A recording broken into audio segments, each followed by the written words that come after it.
तो चलिए आज आपको ले चलते हैं आईपीएल 2026 के एक ऐसे मुकाबले में जिसने सही मायनों में सबकी सांसें थाम दी थीं। जगह थी मुंबई का आइकॉनिक वानखेड़े स्टेडियम और आमने सामने थीं दो पावर हाउस टीमें, रॉयल चैलेंजर्स बेंगलुरु और मुंबई इंडियंस। ये कोई मामूली मैच नहीं था, बल्कि एक हाई स्कोरिंग थ्रिलर था जिसकी यादें आज भी ताज़ा हैं। और ये बात आप मानिए 100% सच है। ये कोई आम लीग मैच नहीं था। ये एक ऐसा मुकाबला था जो हर पल बदल रहा था, उतार चढ़ाव से भरा हुआ, और इसने स्टेडियम में बैठे हजारों लोगों की धड़कनें वाकई में बढ़ा दी थी। तो चलिए जरा गहराई से देखते हैं कि आखिर कैसे ये मैच इतना यादगार बन गया। और इस कहानी का जो सबसे बड़ा विलेन या कहिए हीरो था, वो था ये नंबर 241। जी हाँ, रॉयल चैलेंजर्स बेंगलुरु ने पहले बैटिंग करते हुए बोर्ड पर 241 रन टांग दिए थे। एक हिमालय जैसा लक्ष्य, मुंबई इंडियंस के सामने चुनौती किसी पहाड़ पर चढ़ने जैसी ही थी। तो हुआ यूं कि मुंबई के कप्तान हार्दिक पांड्या ने टॉस जीता और पहले गेंदबाजी करने का फैसला किया। वानखेड़े में ड्यू को देखते हुए ये एक आम फैसला है, लेकिन शायद उन्हें अंदाजा नहीं था कि उनका सामना होने वाला है आरसीबी की सबसे खतरनाक ओपनिंग जोड़ी से, फिल सॉल्ट और विराट कोहली। आरसीबी ने ना शुरुआत से ही अपने इरादे एकदम साफ कर दिए। पहले ही ओवर में कोहली ने ट्रेंट बोल्ट पर अपनी कलाइयों का जादू दिखाते हुए एक शानदार छक्का जड़ दिया। तीसरे ओवर तक तो दोनों ही बल्लेबाजों ने रनों की रफ्तार को बिल्कुल रॉकेट बना दिया था। यहां तक कि चौथे ओवर में दुनिया के नंबर 1 गेंदबाज जसप्रीत बुमराह पर भी कोहली को किस्मत का एक चौका मिल ही गया। लेकिन असली तबाही तो अभी बाकी थी, जो मची 5वें ओवर में। 5वां ओवर आप कह सकते हैं कि ये पारी का सबसे खतरनाक मोड़ था। गेंदबाजी करने आए स्पिनर मिचेल सैंटनर और फिल सॉल्ट ने मानो उनकी धज्जियां ही उड़ा दी।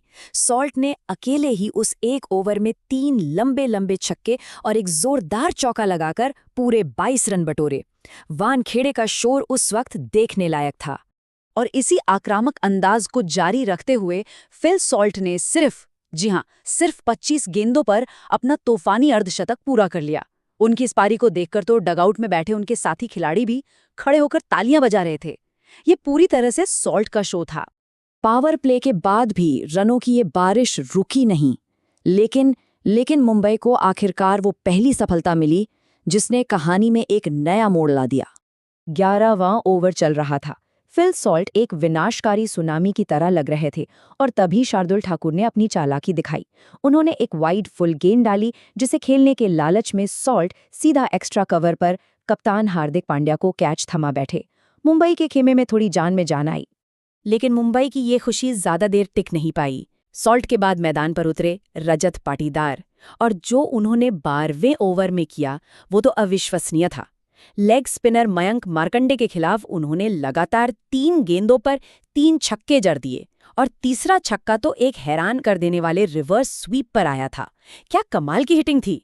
जरा सोचिए, सिर्फ 12 ओवर के बाद ही आरसीबी का स्कोर था 1 विकेट पर 144 रन। वे 12 रन प्रति ओवर की अविश्वसनीय औसत से रन बना रहे थे। मुंबई का जो वर्ल्ड क्लास बॉलिंग अटैक था वो पूरी तरह बेबस नजर आ रहा था। T20 क्रिकेट में एक शब्द होता है कैमियो।